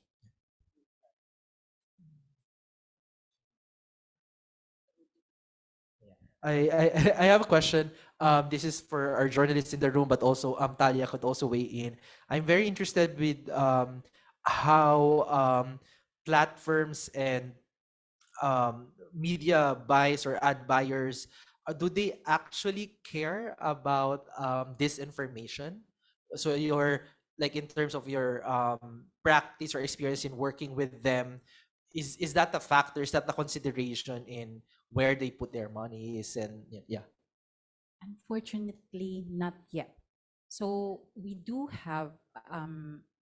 outreach also to the advertising groups or even to the companies that are putting out these advertising. We do briefings on disinformation impact for executives, and all of that is so that they are aware of the risks and so on. So even for like the different chambers of commerce, those are also we did briefings for those groups precisely to educate that market, the market who spends on these ads, of the potential harm that advertising in these platforms can result in.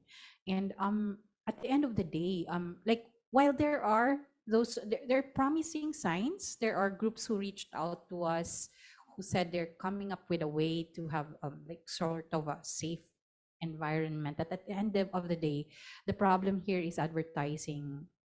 Like it's eyeballs. It's a battle for eyeballs, and then in effect, the business proposition is, so the businessman's goal is always to get his product in the most number of surfaces, like seen by the most number of people. So I like actually the de-ranking part of this project. This is very important. Why? Because we know that the platforms at certain points actually experimented on this in the US, like during, like I think soon after the US elections. So it is possible they could have an index for trustworthy, uh, you know, sources, or at least sources that try. I mean, we're not saying we're always correct, right? I mean, there are no institutions that are perfect, but the point is that there's an effort to reduce the risk. You actually want to do it. So there's that, but unfortunately we know that's not like, in fact, things are shifting again, and the shift is not towards boosting news sources. That's the problem. The shift is going into what? Reels, information that is engaging, and we know that information that is engaging is not necessarily, in fact, oftentimes not truthful. They're usually memes. They're usually what they're usually like mini factoids that are divorced from context and therefore are misleading. So that's the problem. That's the battle we're facing. Talia, do you want to weigh in on that question? Or Sure. I think what GDI's experience has been is that the ad tech industry and a lot of brands that we worked with, well, first of all, brands have always been concerned about the type of content that their advertising might appear next to for a variety of reasons. Disinformation is kind of one of the most topical concerns right now. But this has always been a problem for advertisers. And brands are increasingly finding that younger consumers report being less likely to purchase from that brand if they know it is funding disinformation or harmful content.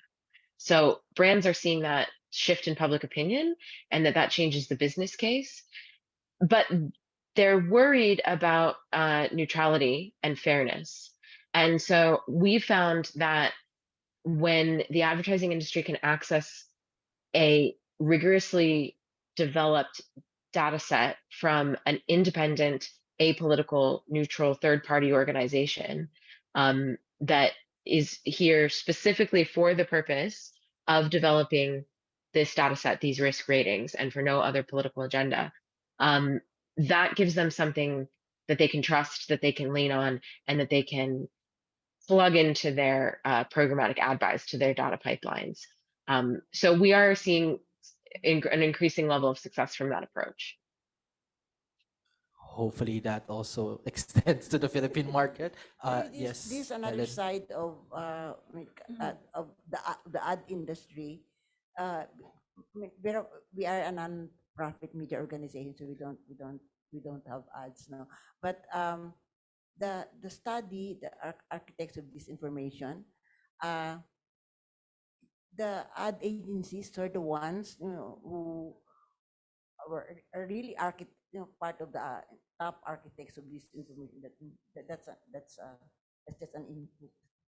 Yes, so previous reports on disinformation in the Philippines would reveal that some public relations and advertising agencies, some of them are actually big and then mainstream ones, but a lot of them also boutique ones are involved heavily in the production of of disinformation. My other question kind of like takes a step back from this discussion and disinformation and a broader view on we know that media organizations are challenged by disinformation. but generally challenged by the shift to a more digital world, right? This is very relevant in the case of Rappler, of course, but maybe you can also reflect on how in general are media organizations kind of like evolving and facing this challenge of a more digital society.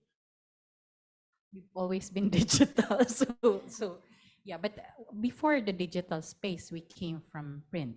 Newsbreak was a print organization, and then at some point, we also worked with ABS-CBN. So yeah, um, I think I mean, like,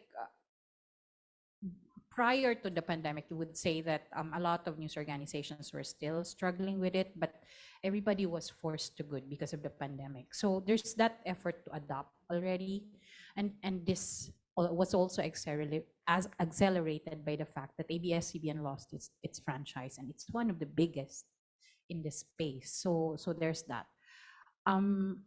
Having said that,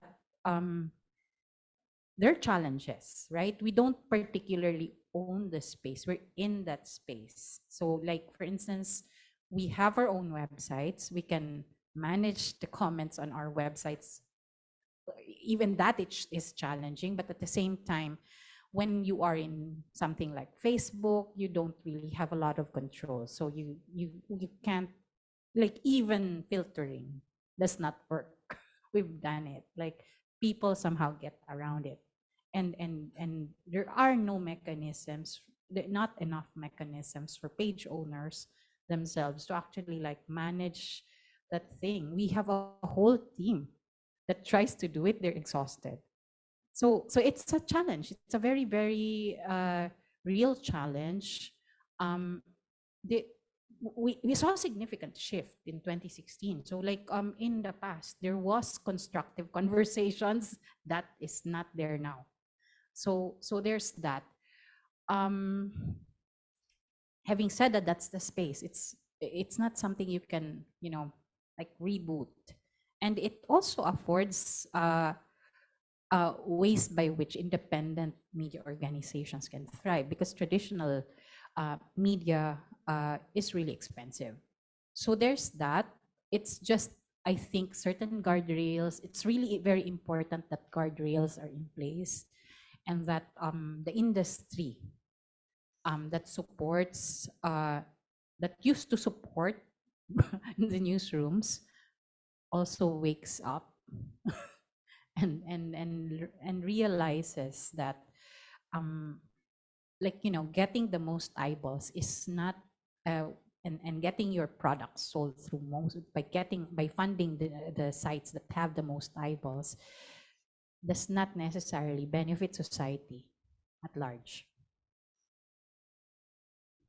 Yeah, keeping up with the digital developments is really is a big challenge for us, especially for a small organization like us. But but at the same time, we always also keep on reminding ourselves not to forget the core values. As we uh, keep up with the what do you call it, with the digital advances, we should not forget the core values, which is really number one is really truthfulness.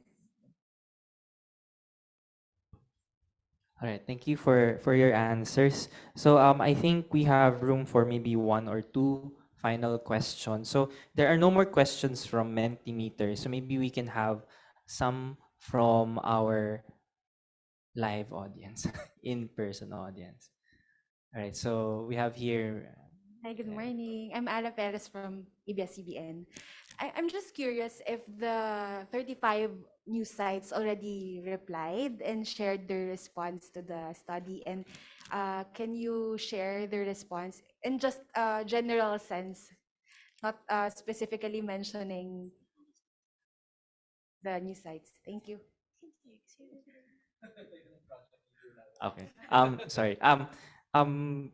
So to be very honest, we don't really have the authority to share the comments from the different news sites. But there are some of them who already replied. Some of them are sharing that probably you weren't able to find it here because most of our, especially in the operational pillar, we're looking for certain pages on their website, certain information on their website. So some of them were pointing us to where it is exactly. So probably in the next time that we do this assessment for another year, we have better knowledge where exactly where they will be. But aside from that, yeah. Yeah. As Talia also mentioned in their experience, right? News, some of the news sites in other media markets, tend to reach out to them and say that actually in this indicator we have already put something in place, right? And hopefully you can update the score. I think we can expect something like that also in the media market in the Philippines. We have yet to get really big responses, but hopefully that's really the aim, right? Hopefully because we're launching the report today, that will encourage, incentivize media organizations that we have assessed to look at the indicators, and in the GDI policy they're happy to update the scores. And so far, with all of the responses that we got, at least from what we know, all of them are quite positive. There's no hostile response yet, despite the low score in some pillars. But I think what played a role there is how constructive the report is. It's not really pointing to certain news media or sites that they are really problematic, etc. So as much as possible, that's what we aim for. Yeah. Thank you. Thank you. Do we have one more question from the audience? Okay. Clip dun daw saan. I'm Tia Mosel Medalla from the Lasallian. We would just like to ask that, since it was discussed earlier that basic fact checking, like those that just look for claims to rate if it's true or false or misleading, is not really effective in battling disinformation, so to say. What do you think would be an innovative format for fact checking that focuses on context? Like, what should a good fact check point out besides whether it's true or false? You want to start? It's not that it's not effective. It's just that, it's not the be all, because many think that it's the fact checking is the be all and end all of the fight against this information. No. That's why disinformation is so huge. It covers a lot, and that the strategy should also be that it should also be means it should be also encompassing and varied. And GDI I think is one. It's one way. So it's just there should be many ways. So what we have, but as to improving our fact checking method, we try to be in the case of Verifiles, we want to be more what to call that, to learn more about the people that we are trying to reach, and maybe how to effectively connect with them. That's what we're trying to do. So I agree with Ellen. It's not that fact checking is not important. So the problem here is not that. The problem is that in the past, before something is published, there's verification. But right now, like every person in the world who has a Facebook account or a YouTube account can publish. So fact checkers can't keep up. Fiction content is infinite. It's more infinite than facts, and facts are harder to get to. It takes time to double check things and so on. So that's the reason. So it's the fact that everybody can now do that. There's so much volume out there that it's hard for just a few organizations to keep up.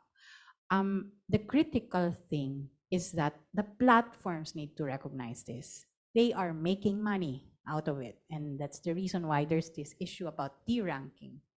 They're making money off disinformation. And that has to stop. So people like you, I'm glad that you're asking this as a young student, need to push back. Right, thank you. And just to add to what they were saying, no, it's not that fact checking isn't enough. It's a very, very good initiative. It's very important. It's just that because the problem of disinformation is so multifaceted, a response to it also has to be comprehensive and coming from different points of attack. Ms. Ellen already mentioned the report on the architects of disinformation. Is a very interesting read, and the way it attacked the problem is to look at the production side, the labor side, and the ways in which our society kind of push people towards that kind of job. So aside from fact checking, aside from studies like that, reports like the GDI is another way to kind of attack the problem so that we can address it in a much more comprehensive way. So there, do you guys have anything to add? Yes. So I consider myself a disinformation researcher. This is actually the third study that I'm part of on disinformation in the Philippines, and I think we're learning a lot about how to combat disinformation. So I have several things to say. First is that one of the most innovative things that I've been observing among fact-checking organizations is that although definitely they're in the main fact-checking initiatives, they have to do the rating, like false, misleading, whatever. But they're also starting to produce context explainers, because a lot of the disinformation actors are also producing disinformative contents that are quite more creative and sophisticated and designed to evade fact checkers, right? So, for example, just simply like pretending to ask questions, or pointing to other alternative sources of information without necessarily saying that they believe that source of information. It's also a way to be disinformative without the risk of being fact checked, right? So I appreciate that we see now that some fact-checking organizations also produce context videos, explainer videos, right, saying that this video may not necessarily be fall in that category of false or true, but explain the context, right, and how that in the broader context this is disinformative or part of broader propaganda or part of a systematic attempt to distort historical understanding, for example. Second, I'd like to think that fact checking is um, many would describe it, it's because we are swamped with so much disinformative content that we are like drowning in so much disinformative content that this is just a first line of defense, right? And if we stop doing that, then we can't even do to the other like systematic reforms, policy reforms, right? Because at the immediate, people are drowning with this informative content. Someone has to be like doing that immediate, face that immediate threat, right? But the other things that we have highlighted in the past studies that we did, aside from what Marinella shared about looking at this information in sort of like the production life cycle, right? We know that public relations and advertising agencies are involved in the production of this informative content in the Philippines. Fact checking won't be effective against that, right? So what interventions can we take to regulate that profession or build a norm against participating in disinformation, right? Aside from that, Gemma also mentioned tech platforms. We can't rely on just, for example, these fact-checking organizations. They're noble, some of them non-profit, and then we're kind of like passing on this huge responsibility to them to combat disinformation when very resourceful and profiting tech platforms from disinformation are not made responsible. The last thing is that, and this also came up with our conversations today, is that for the Philippines, and we know this, we know this, that a big source of this information are not media organization but partisan actors, right? Those in the political space, right? So we, in our past studies, we've also pointed out to the fact that there's really a need to come up with a way to regulate online election campaigning, online election spending, online political spending, as a way to also reduce the production and the funding of this informative content. So last week I was just in Bangkok.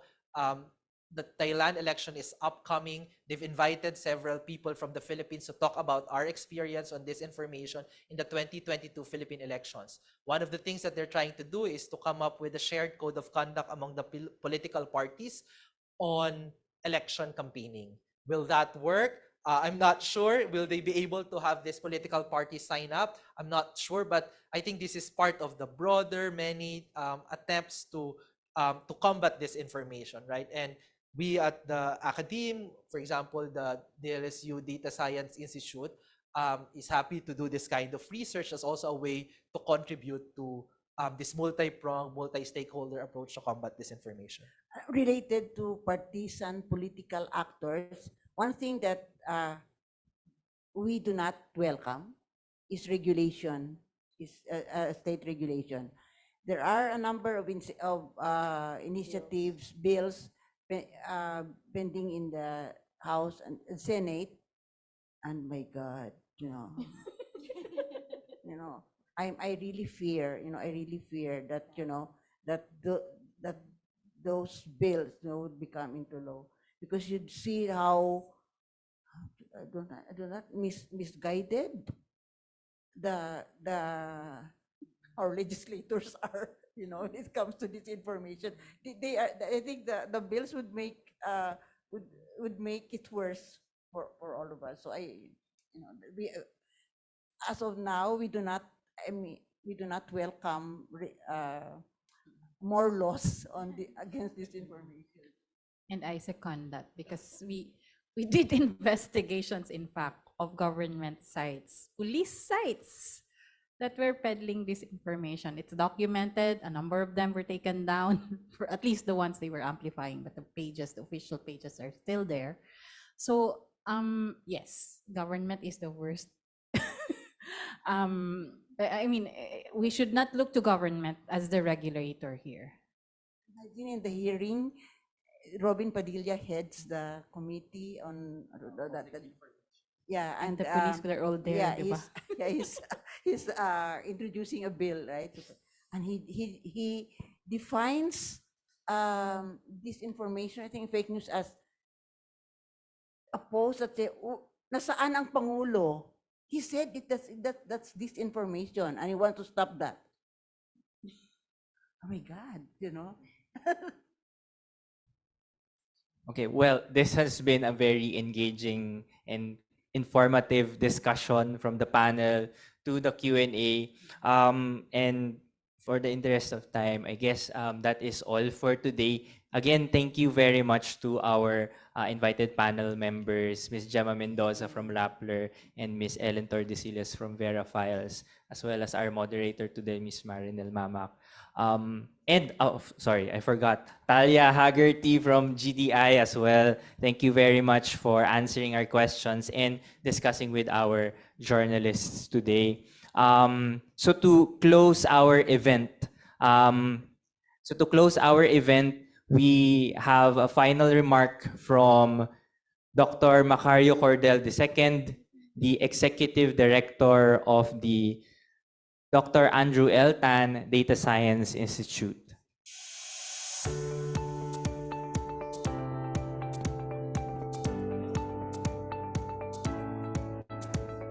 Okay. Good morning. So as we bring to a close the launch of the first country report on the disinformation risk of online news media in the Philippines, we as university researchers and the lead research unit, Dr. Andrew Tan Data Science Institute, recognize our moral responsibility to provide insights and recommendations that contribute to the fight against disinformation. So we extend our appreciation to GDI, to our partners, to stakeholders, and especially to our team of data scientists who performed a crucial role in this undertaking. So their expertise in data collection, analysis, and modeling allowed us to uncover valuable insights on the disinformation landscape in the Philippines and develop evidence-based recommendations for all stakeholders. So we hope that the report will serve as a guide for media practitioners, policymakers, and data scientists alike in harnessing the power of data to build a more informed and resilient society. So we accept the challenge of Ms. Gemma Mendoza to widen the scope of this study to also include the public moving forward. So let us continue to work together towards a future where disinformation is recognized and addressed as a serious threat to our democracy, and where public's right to accurate and reliable information is safeguarded. Thank you very much. Good morning.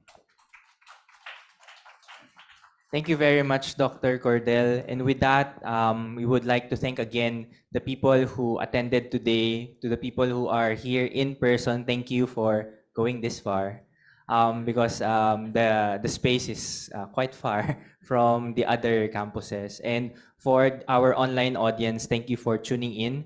I hope all of you learned a thing or two from the current state of our media landscape in terms of how risky they are when it comes to disinformation. And I hope our invited panelists were also able, you also learn from our invited panelists about the steps that they are already doing to reduce that risk further, so that they can also be models for other news organizations.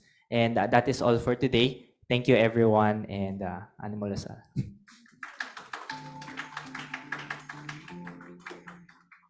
Hail, hail, alma mater, hail to De La Salle.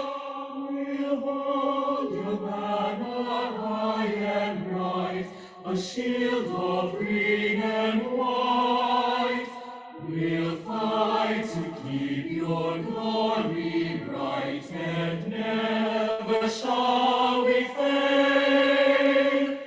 Hail to thee, our alma mater, hail, hail, hail. Hail, hail, alma mater, hail to De La Salle. We'll hold your banner high and bright, a shield of green and white. We'll fight to keep your glory bright, and never shall